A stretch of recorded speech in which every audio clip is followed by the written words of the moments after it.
Assalomu alaykum qadrli treyderlar. Demak, davom etamiz.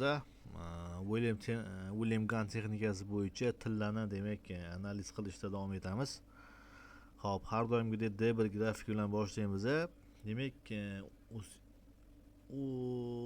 o'zgarish hozircha yo'q. Esingizda bo'lsa, o'tgan safar bozor mamtaligida adashmasam keyingi uровеньga bozor 5182 borishini D1 grafik taxmin qilgan edim.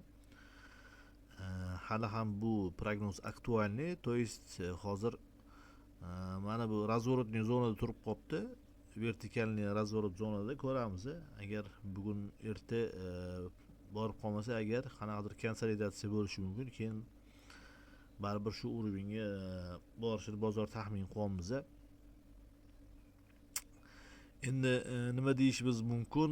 Yana bitta holat, mana bu kuchli padeniyadan keyin bizada kuchli uровеньlar 5559 va 4469 uровеньlar orasida bozor konsolidatsiya holatida bo'lishi mumkin. Demak, buni kuzatamiz. Men chunki Elliot to'lqinlari bo'yicha ham shu uchburchak bo'lishi mumkin taxmin qilyapman.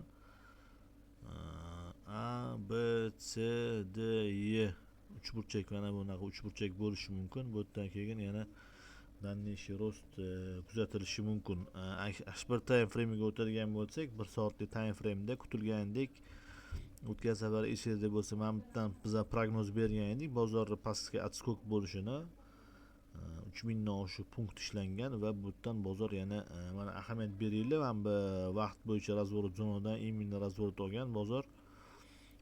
Demak, 1-2 ugilimiz proboy bo'lib retest va yana o'sishda davom etyapti. Hozircha yana o'sha mana bu уровень bizga hozircha сопротивляться qilyapti. То есть 5059 уровень.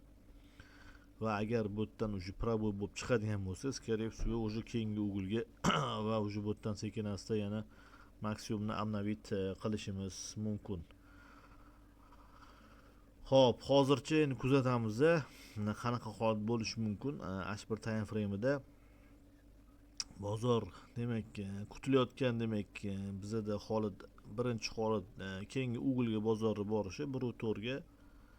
Bu yerdan demak как раз mana bu уровень agar proboy bo'ladigan bo'lsa, уже sekin-asta keyingi uровеньga demak kuzatamiz.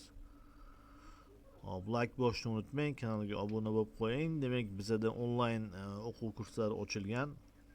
Buning uchun quyidagi raqamlarga telefon qilishingiz mumkin. 5 tagacha o'quvchi olyapmiz. Xayr, salomat bo'linglar.